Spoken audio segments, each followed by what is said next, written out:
बिस्मिल्लाहिर्रहमानिर्रहीम। अस्सलाम वालेकुम स्टूडेंट्स। हमने प्रीवियस लेक्चर में कन्वेक्शंस एंड कन्वेक्शंस करंट को डिस्कस किया था। आज हम इस लेक्चर में सी ब्रीज़ एंड लैंड ब्रीज़ को डिस्कस करेंगे।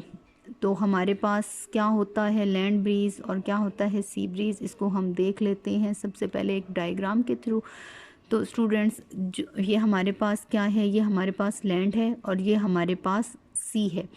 अब जो लैंड है इसके ऊपर जो एयर चल रही है वो हमारे पास क्या कहलाती है, लैंड ब्रीज। और सी के ऊपर मीन समंदर के ऊपर जो हमारे पास एयर है उसको हम क्या कहते हैं, सी ब्रीज कहते हैं। Breeze means wind, air.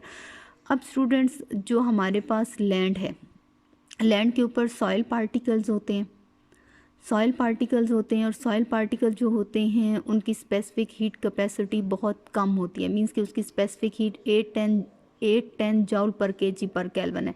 जबकि जो सी है इसमें वाटर पार्टिकल्स होते हैं और जो वाटर है उसकी जो स्पेसिफिक हीट है वो हमारे पास है 4200 जूल पर केजी पर केल्विन। तो सबसे पहले स्टूडेंट्स हम स्पेसिफिक हीट को देखते हैं, उसके बाद हम इस पे आएंगे। Specific heat capacity students, specific heat capacity basically वो अमाउंट ऑफ हीट है जो कि 1 केजी मैस को रिक्वायर्ड होती है अपना 1 केल्विन टेम्परेचर राइज करने के लिए। मींस के अगर आपके पास जो भी सब्सटेंस है, लाइक अगर हम ये कह देते हैं कि वाटर है, सॉइल है, ठीक है, तो उसको अपना 1 केल्विन, अगर उसकी अमाउंट जो है वो 1 केजी है और उसको अपना 1 केल्विन टेम्परेचर राइज करने के लिए जो हीट रिक्वायर्ड है वो आपके पास क्या कहलाएगी, स्पेसिफिक हीट कैपेसिटी कहलाएगी। अब जो हमारे पास वो सब्सटेंस जिनकी स्पेसिफिक हीट कैपेसिटी बहुत ज़्यादा होती है, ठीक है, मींस कि जिनको बहुत ज़्यादा हीट रिक्वायर्ड होती है अपना 1 केल्विन टेम्परेचर राइज करने के लिए, वो बहुत स्लोली, बहुत आहिस्ता से वार्म अप होते हैं, वो बहुत आहिस्ता से वार्म अप होते हैं और इतने ही आहिस्ता से वो कूल भी होते हैं। तो इसी तरह से स्टूडेंट्स, वो सब्सटेंस जिनकी स्पेसिफिक हीट कैपेसिटी बहुत लो होती है वो बहुत क्विकली, बहुत तेज़ी से हीट अप भी हो जाते हैं और कूल भी हो जाते हैं। मीन्स उन्हें बहुत कम हीट रिक्वायर्ड होती है अपना 1 डिग्री टेम्परेचर या 1 केल्विन टेम्परेचर राइज करने के लिए। अब जो हमारे पास सॉइल है, अब जो हमारे पास सॉइल है स्टूडेंट, सॉइल की जो स्पेसिफिक हीट कैपेसिटी है वो बहुत कम है एज़ कम्पेयर टू वाटर, ठीक है। अब होगा क्या कि ड्यूरिंग अ डे टाइम, दिन के टाइम जो सन की रेज़ हैं जब वो ज़मीन के ऊपर फॉल करेंगी, इस लैंड के ऊपर फॉल करेंगी, तो यहाँ पे जो सॉइल पार्टिकल्स होंगे वो उन रेडिएशंस को बहुत तेज़ी से क्विकली एब्जॉर्ब कर लेंगे, ठीक है। अब एब्जॉर्ब होने की वजह से क्या हो जाएगा कि वो हीट अप हो जाएंगे। जब वो सॉइल के पार्टिकल हीट अप होंगे तो जो उस लैंड के ऊपर एयर के पार्टिकल्स होंगे, जो एयर ब्लो कर रही होगी, उसके जो पार्टिकल्स होंगे डेफिनेटली वो भी उसकी वजह से हीट अप हो जाएंगे। जब वो हीट अप हो जाएंगे तो ड्यू टू कन्वेक्शंस के हीट अप होने की वजह से उनके ड्यू टू कन्वेक्शंस मींस कि वो अपवर्ड मूव करना स्टार्ट कर देंगे। अब उसमें क्या होता था कि पार्टिकल हीट गेन करता था, हीट गेन करने से वो लाइटर इन वेट हो जाता था, उसकी डेंसिटी कम हो जाती थी और इसकी वजह से वो अपवर्ड मूव करके चला जाता था। तो यहाँ पे क्या होता है कि स्टूडेंट, इसी तरह से जो सॉइल के पार्टिकल्स थे उन्होंने हीट गेन की, हीट अप हुए, उनके हीट अप होने की वजह से उस सॉइल के ऊपर मीन्स उस लैंड के ऊपर जो एयर के पार्टिकल्स थे वो हीट अप हुए, वो हीट अप होने की वजह से लाइटर हुए, लाइटर होके वो अपवर्ड मूव करके चले गए। जब वो अपवर्ड मूव करके चले गए तो डेफिनेटली जहाँ से वो चले गए थे वहाँ पे एक स्पेस क्रिएट हो गई, तो उस स्पेस को फिल करने के लिए भी तो कोई ना कोई पार्टिकल चाहिए। तो अब हम आ जाते हैं ज़रा सी के ऊपर।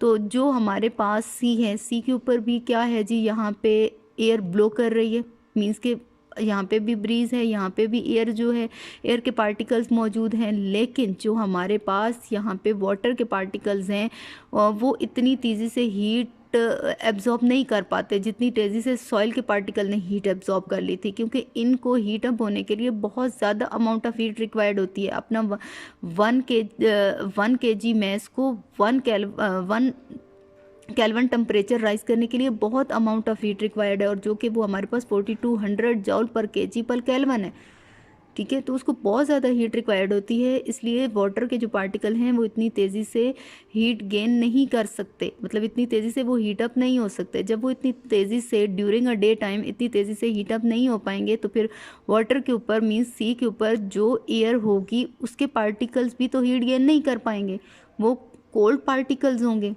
अब ये जो कोल्ड पार्टिकल हैं ये जो हैं ये हाई डेंसिटी के हैं, ये ड्यूरिंग अ डे ये क्या करते हैं फिर लैंड की तरफ, जहाँ पे उस लैंड के ऊपर जो पार्टिकल्स थे वो हीट गेन करने की वजह से अपवर्ड मूव कर गए थे और वहाँ पे स्पेस क्रिएट हो गई थी। तो ये सी वाले पार्टिकल्स वहाँ उस स्पेस को फिल करते हैं, ठीक है। तो इससे क्या होता है कि जो एयर है वो सी से लैंड की तरफ मूव करना स्टार्ट कर देती है। This is called sea bridge. तो अब स्टूडेंट्स हम थ्योरी में देख लेते हैं कि हमें थ्योरी क्या कहती है। थ्योरी हमें क्या कहती है, the wind that blows from sea to land is called the sea breeze. Means कि जो हवा सी से लैंड की तरफ चलती है this is called sea breeze. और this wind blows during the day time, क्योंकि ये जो सी ब्रीज है इसका फिनोमेना कब परफॉर्म हो रहा होता है, ड्यूरिंग अ डे टाइम, क्योंकि सन जो है सन की रेस दिन के टाइम ही वाटर पे एंड लैंड के ऊपर फॉल करेंगी। During the day time the land वॉप अप फास्टर, जो ज़मीन है वो बहुत तेज़ी से हीट अप हो जाती है। अब आपको रीज़न पता है कि वो क्यों तेज़ी से हीट अप हो जाती है, क्योंकि इसकी स्पेसिफिक हीट, लैंड की स्पेसिफिक हीट कैपेसिटी बहुत कम है। मींस कि उसको हीट अप होने के लिए बहुत कम हीट, अपना 1 केल्विन टेम्परेचर राइज करने के लिए बहुत कम अमाउंट ऑफ हीट रिक्वायर्ड होती है then the water due to much smaller specific heat of land then water. Means के वाटर के मुकाबले में जो ज़मीन है, जो लैंड है, उसकी स्पेसिफिक हीट कम है, ठीक है। अब होता क्या है कि warm air on the land, जो ज़मीन की ऊपर गर्म एयर थी उसने क्या किया, राइज अपवर्ड, वो मूव करके अपवर्ड चली गई and the cold air from the sea take its place, और जो सी की कोल्ड एयर थे फिर उसने उसकी जगह ले ली, ठीक है। वो दोबारा से हीट अप हुई और हीट अप होने की वजह से वो अपवर्ड मूव करके चली गई। इसी तरह से ये एक साइकिल चलता है और इसको हम क्या कहते हैं, सी ब्रीज कहते हैं स्टूडेंट। अब हम चलते हैं लैंड ब्रीज के ऊपर। स्टूडेंट लैंड ब्रीज में आप देखिए, अब जो हमारे पास सी ब्रीज था वो ड्यूरिंग अ डे टाइम था, अब जो लैंड ब्रीज है ये ड्यूरिंग नाइट है।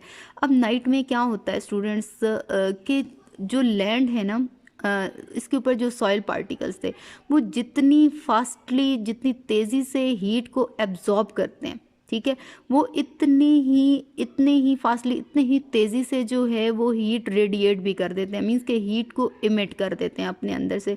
तो जैसे ही सन की रेस ख़त्म हो जाती हैं, रात होना स्टार्ट हो जाती है, तो ज़मीन के ऊपर, ज़मीन जो है, जो ज़मीन के ऊपर जो सॉइल पार्टिकल्स हैं वो जितनी हीट उन्होंने एब्जॉर्ब की होती है ना वो एकदम से इमिट कर देते हैं, और इमिट करने की वजह से वो खुद क्या हो जाते हैं, कूल हो जाते हैं, ठंडे हो जाते हैं, ठीक है। जब सॉइल ठंडी हो जाएगी तो डेफिनेटली जो ज़मीन के ऊपर, उस सॉइल के ऊपर एयर होगी वो भी तो ठंडी हो जाएगी, वो भी, उसके पार्टिकल्स भी जो हैं वो भी ठंडे होना स्टार्ट हो जाएंगे, मीन्स कि वो भी कूल हो जाएंगे। और इसी तरह से अगर हम सी पे देखें तो वाटर जो था, उन्होंने, वाटर के पार्टिकल्स ने हीट गेन भी जो थी वो बहुत स्लोली की थी। तो डेफिनेटली अगर उसने हीट एब्जॉर्ब स्लोली की है तो वो उसको इमिट भी जो है वो बहुत स्लोली करेगा, ठीक है। तो अब रात के वक्त क्या होता है कि फिर ज़मीन के यहाँ पे ये जो वाटर के पार्टिकल्स हैं वो वाटर के ऊपर जो एयर है उसके पार्टिकल्स को हीट अप कर देते हैं, ठीक है। अब हीट अप होने की वजह से वो लाइटर हुए, लाइटर एंड वेट होने की वजह से वो अपवर्ड मूव कर गए। तो यहाँ पे सी के ऊपर एक स्पेस क्रिएट हो जाती है। तो इस स्पेस को फिल करने के लिए जो लैंड की कोल्ड एयर होती है वो मूव करके सी की तरफ आ जाती है, ठीक है। This is called land breeze. अब हम देख लेते हैं कि हमें थ्योरी क्या कहती है student. The wind that blows from land to sea, अब जो हवा चलती है लैंड से सी की तरफ वो आपके पास क्या कहलाती है, लैंड ब्रीज कहलाती है। और ये फिनोमेना कब हो रहा होता है, ड्यूरिंग द नाइट। अब नाइट में क्या होता है, at night dry land cool faster, मतलब ज़मीन बहुत जल्दी से ठंडी हो जाती है then water as compare to water, due to the water large specific heat capacity, क्योंकि वाटर की स्पेसिफिक हीट कैपेसिटी बहुत ज़्यादा है।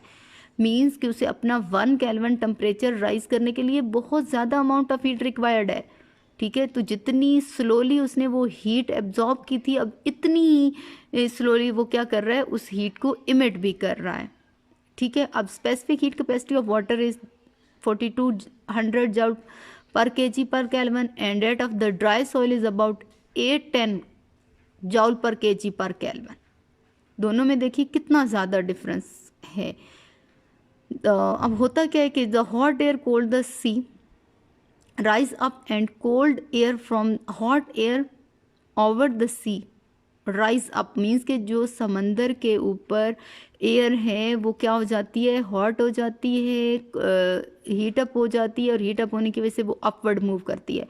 And the cold air from the land take it place, और जो ज़मीन की कूल एयर होती है, जो ठंडी हवा होती है, वो किसकी तरफ चलना स्टार्ट कर देती है, समंदर की तरफ चलना स्टार्ट कर देती है। This is called land breeze, this is called land breeze. तो आई होप सो स्टूडेंट्स आपको ये लेक्चर बहुत अच्छे से समझ आ गया होगा। Thank you so much.